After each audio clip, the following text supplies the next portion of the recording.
Terima kasih Anda masih bersama kami di CNN Indonesia Newsroom. Kamar Dagang dan Industri Indonesia atau Kadin sedang dihantam prahara internal. Munaslup tiba-tiba digelar Sabtu kemarin dan menetapkan putra pengusaha Abu Rizal Bakri, Anindya Bakri sebagai Ketua Umum Kadin. Penetapan ini membuat Arsyad Rashid terlempar dari posisi sebagai Ketua Umum. Padahal Arsyad yang terpilih menjadi Ketua Umum pada 2021 silam masih memegang jabatan hingga masa bakti 2026 mendatang. Pelaksanaan Munaslup pun menjadi polemik lantaran dianggap tidak sah dan ilegal. Dewan Pengurus Kadin mengatakan bahwa Munaslup tersebut telah melanggar ADART. Selain itu Munaslup juga dianggap tak quorum karena ada penolakan dari 21 Kadin daerah. Di sisi lain, penyelenggara Munaslup mengklaim pengangkatan Anindya Bakri tetap sah karena dihadiri 28 dari 34 Kadin provinsi dan 25 asosiasi.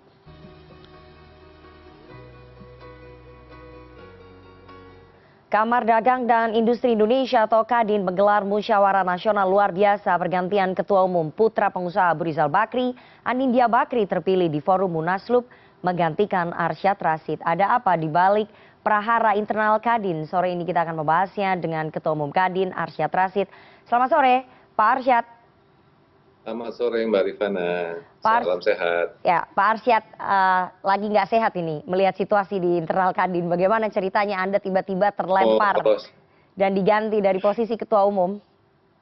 Kayaknya sehat dan saya tidak merasa dilemparkan karena yang terjadi kemarin itu kami anggap sebagai ilegal. Ya, Munaslup yang ilegal karena tadi secara semuanya itu tidak sesuai dengan prosedur dan juga bukan hanya prosedur, tapi juga quorumnya sebetulnya tidak tercapai. Dan sebetulnya secara proses dari awal untuk Munaslup itu ada satu proses dan tidak mengikuti anggaran dasar anggaran rumah tangga daripada Kadin Indonesia. Oke, Pak Arsyad, apakah ini ada kaitannya ya dengan posisi politik Anda sebelumnya menjabat sebagai Ketua Tim Pemenangan Ganjar Mahfud? Yang saya mendengar alasan yang diberikan pada Munaslup tersebut adalah memang dikatakannya bahwa karena katanya bahwa saya sudah tidak harmonis antara hubungan antara Kadin Indonesia dengan pemerintah katanya ya. Nah, tapi intinya adalah balik-balik lagi saya merasa kok biasa-biasa saja setelah saya kembali. Waktu itu kan saya ambil cuti ya, cuti dan akhirnya saya kembali.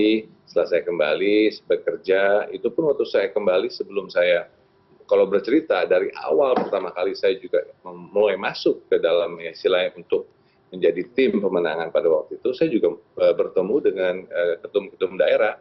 Semua saya kumpulkan, saya tanyakan, setiap kali saya membuat keputusan, saya menanyakan kepada ketum-ketum daerah. Dan sampaikan untuk cutinya pun saya meminta, karena sebetulnya dalam anggaran dasar anggaran rumah tangganya tidak perlu saya cuti sebetulnya. Tapi saya malahan teman-teman ketum daerah mengatakan nggak usah cuti lah ketum gitu, karena yang dahulu juga tidak pernah cuti. Tapi saya merasa harus, jadi saya lakukan hal tersebut pada waktu itu. Jadi ya itu alasannya. Jadi ketidakharmonisan, rumor ketidakharmonisan antara Kadin Indonesia dengan pemerintah ini berkaitan dengan posisi politik Anda di Pilpres begitu, Pak Arsyad?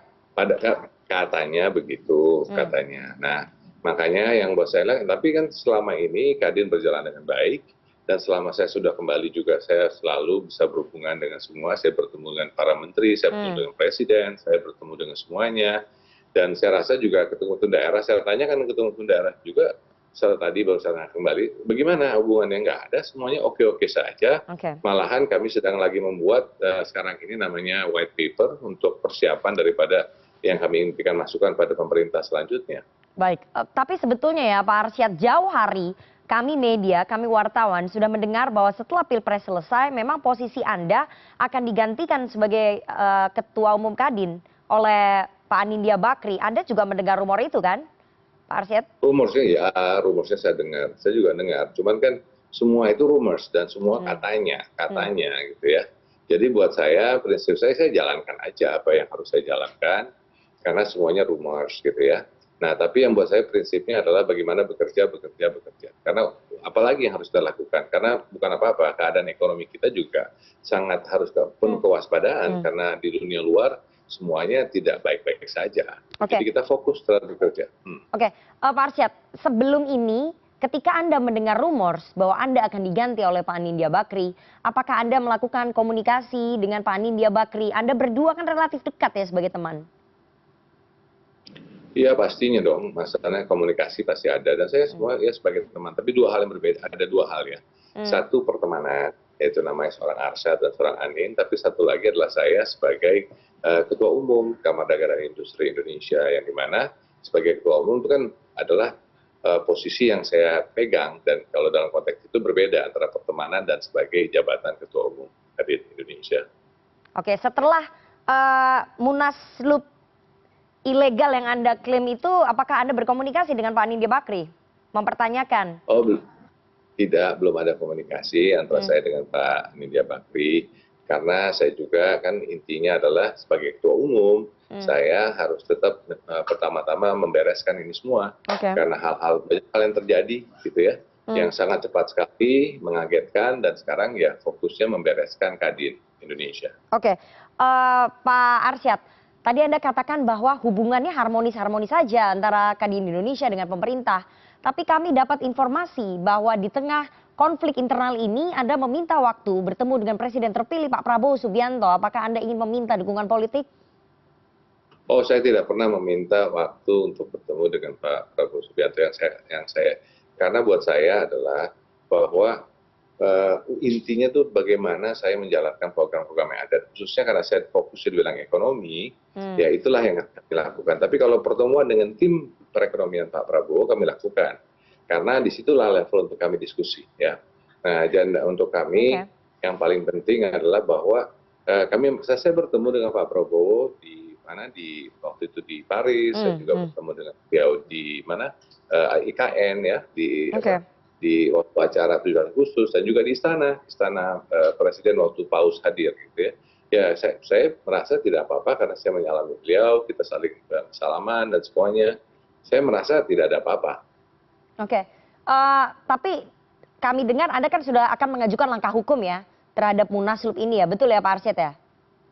Nah, yang pertama ya begini ya, yang harus diperhatikan dulu bahwa Kadin Indonesia itu lahir atas undang-undang, dan dari undang-undang tersebut adanya Kepres, ya, yang dimana ini adalah seperti lembaga negara independen, yang dimana ini bukan hasil notaris gitu ya, nantinya terus di Kumham pergi ke Kementerian Kumham, bukan seperti asosiasi ataupun organisasi lain, karena ini lahir dengan undang-undang.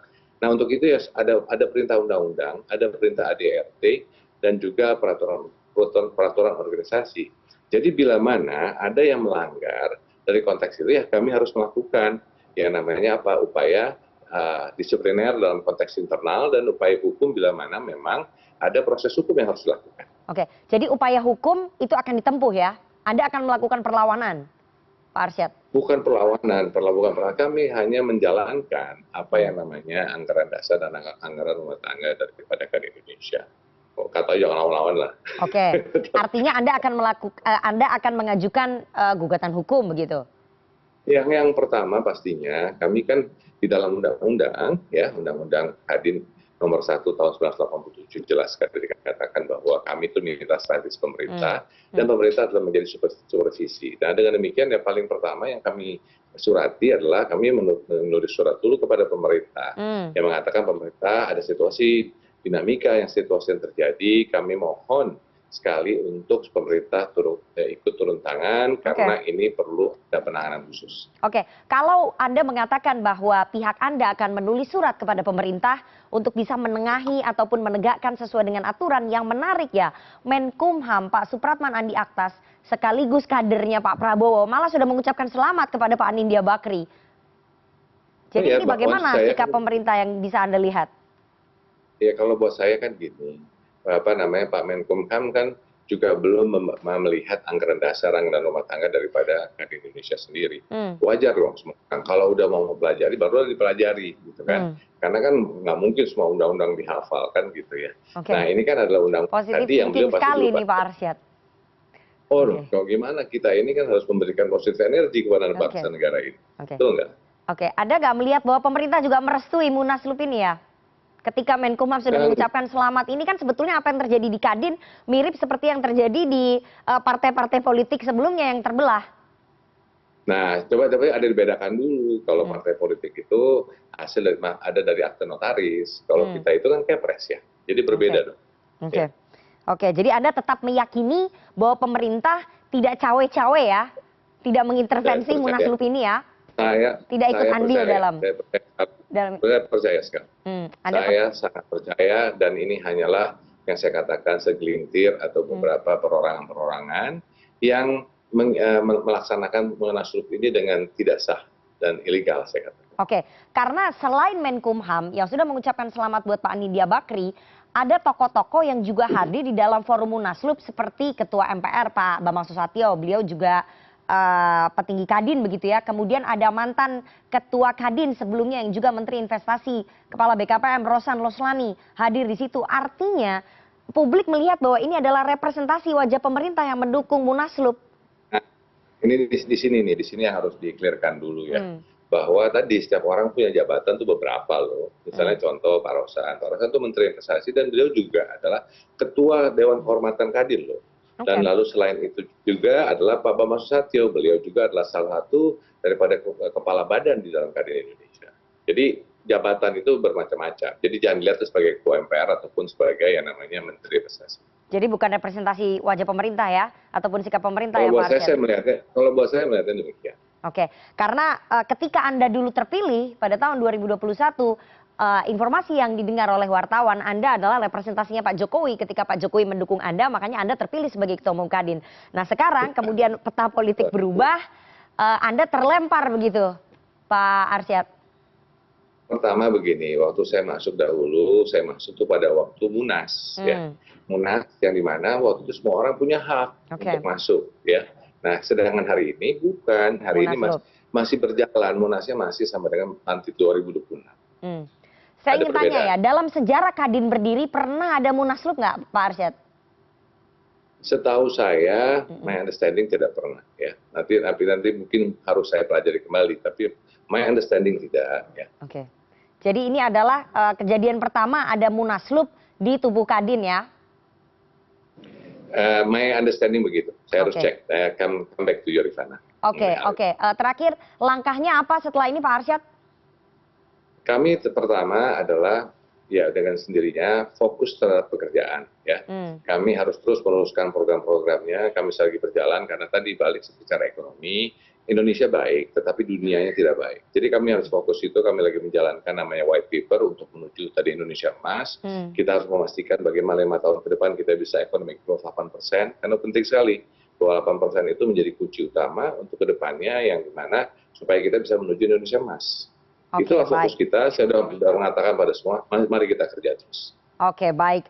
Sangat optimis Pak Arsyad di tengah perubahan konstelasi politik yang cukup keras belakangan ini. Kita akan lihat bagaimana perjalanan Anda. Anda masih tetap bisa mempertahankan posisi Anda atau Anda memang betul-betul akan tergantikan? Saya tidak mau mempertahankan posisi saya, tapi saya hanya menjalankan apa yang ada dalam aturan undang-undang ya, aturan Kepres itu ya. Oke, kita lihat nanti ke depannya seperti apa. Selamat berjuang Pak Arsyad ya. Terima kasih Ketua Umum Kadin Pak Arsyad Rashid sudah meluangkan waktu untuk CNN Indonesia Newsroom sore hari ini. Sehat selalu.